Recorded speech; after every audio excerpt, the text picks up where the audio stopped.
La noticia tomo por sorpresa a miles de jubilados y pensionados de ANSES en todo el país. El Gobierno confirmó nuevas medidas que impactarán directamente en los HABERES previsionales y, según diversos especialistas, los cambios previstos para los próximos meses podrían modificar la situación económica de muchos beneficiarios. La preocupación crece especialmente entre quienes perciben la jubilación mínima, y que existen dudas sobre la continuidad de algunos beneficios y sobre la evolución de los ingresos frente al aumento constante del costo de vida. Por eso es fundamental mantenerse informado y conocer todos los detalles de los anuncios más recientes. El abogado provisional Adrián Trocoli reveló información que hasta el momento no había tenido demasiada difusión pública. Según explicó, existen modificaciones en análisis y decisiones administrativas que podrían influir en diversos expedientes relacionados con jubilaciones, pensiones y reclamos provisionales. Además, señaló que muchos beneficiarios siguen esperando respuestas sobre causas iniciadas hace varios años.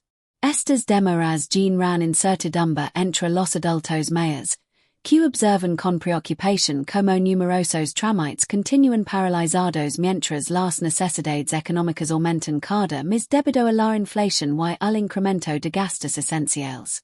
Durante una extensa entrevista, Trocoli explicó que una gran cantidad de expedientes provisionales permanecen sin avances desde hace mucho tiempo. Algunos casos, incluso, no registran movimientos importantes desde el año pasado. Esta situación provoca malestar entre quienes iniciaron reclamos esperando una resolución más rápida. El especialista destacó que, en teoría, deberían resolverse primero los expedientes ingresados con mayor antigüedad, respetando un criterio cronológico razonable. Sin embargo, según indicó, los tiempos administrativos no siempre siguen esa lógica, lo que genera dudas y cuestionamientos por parte de jubilados, pensionados y profesionales del sector provisional.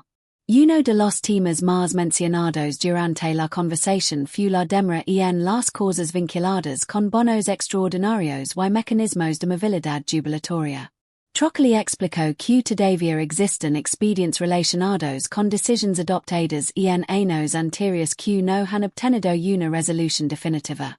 Mientras esos casos continúan pendientes, resulta difícil anticipar cuando llegarán respuestas para otros reclamos posteriores. Esta situación afecta a miles de personas que esperan definiciones judiciales o administrativas que podrían repercutir directamente en sus ingresos.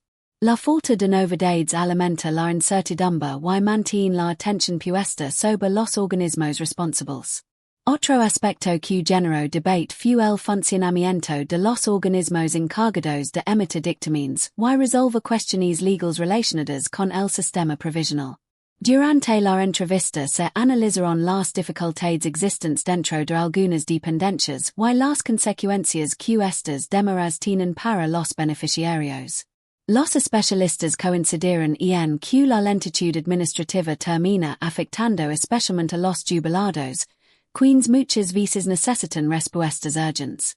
Mientras tanto, continúan acumulando expedientes pendientes y crece la preocupación por el tiempo que podría demandar la resolución de cada uno de estos casos. Más allá de las cuestiones judiciales, el foco principal sigue siendo el impacto que todas estas decisiones pueden tener sobre los ingresos de jubilados y pensionados a partir de julio. Muchos beneficiarios esperan definiciones sobre aumentos, bonos y actualizaciones que les permiten recuperar parte del poder adquisitivo perdido durante los últimos meses. Sin embargo, las dudas persisten y todavía existen numerosos interrogantes sobre el alcance real de las medidas anunciadas. Por esa razón, especialistas recomiendan seguir de cerca cada novedad oficial y mantenerse informados para conocer cualquier cambio que pueda afectar los HABERES provisionales. Otro tema que comenzó a preocupar especialmente a un grupo específico de jubilados es la situación de los docentes universitarios retirados. Según los especialistas consultados, estos beneficiarios no reciben actualizaciones mensuales bajo las mismas condiciones que otros jubilados del régimen general. En muchos casos, los incrementos se aplican de manera más espaciada, generando una pérdida de poder adquisitivo frente al avance de la inflación. Esta diferencia ha provocado numerosos reclamos por parte de quienes consideran que sus ingresos deberían reflejar de manera más rápida los aumentos salariales del sector educativo.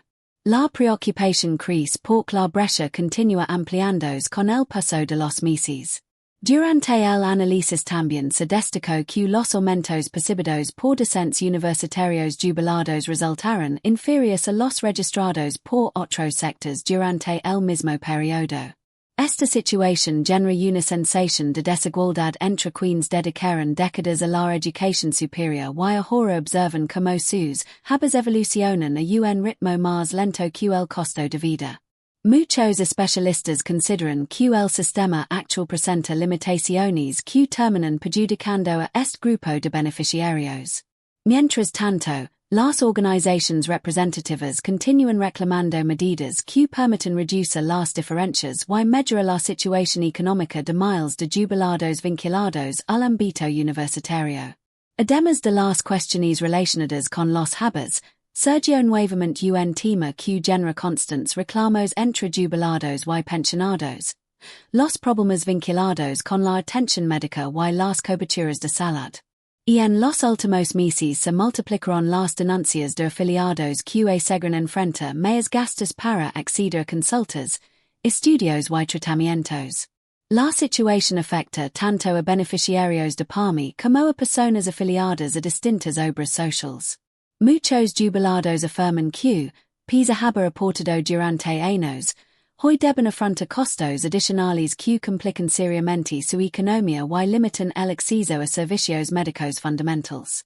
Las quejas más frecuentes están relacionadas con la aparición de coseguros cada vez más elevados. Según relatan numerosos afiliados, algunas prestaciones que anteriormente estaban cubiertas ahora requieren pagos adicionales que vale varia considerablemente según el profesional o el centro médico consultado. Esta situación genera confusión y malestar, y que muchas personas no comprenden los criterios utilizados para determinar esos importes. Incluso se han registrado casos en los que dos afiliados con condiciones similares deben afrontar montos muy distintos por prestaciones prácticamente idénticas. Esta falta de uniformidad alimenta las críticas y aumenta la incertidumbre entre los beneficiarios. Las obras sociales sostienen que muchos de estos cambios están vinculados a las modificaciones regulatorias implementadas recientemente. Sin embargo, los jubilados afectados consideran que la aplicación práctica de estas medidas ha derivado en mayores costos para quienes dependen de ingresos fijos. Los especialistas advierten que el impacto económico puede ser significativo, especialmente para aquellos que necesitan controles médicos frecuentes, tratamientos prolongados o consultas con varios especialistas. En un contexto de inflación persistente, cada gasto adicional representa una carga importante para miles de adultos mayores que enfrentan dificultades para cubrir sus necesidades básicas. Frente a este escenario, cada vez más jubilados recurren a mecanismos legales para reclamar la cobertura de prestaciones médicas o la devolución de importes cobrados de manera que consideran injustificada. Los abogados especializados en derecho provisional y de la salud señalan que los amparos han aumentado considerablemente durante los últimos años. Muchos beneficiarios encuentran en la vía judicial la única alternativa para obtener medicamentos, prótesis, tratamientos o servicios que consideran indispensables para preservar su calidad de vida. Esta tendencia refleja las crecientes tensiones existentes entre los afiliados, las obras sociales y los organismos encargados de garantizar la atención médica.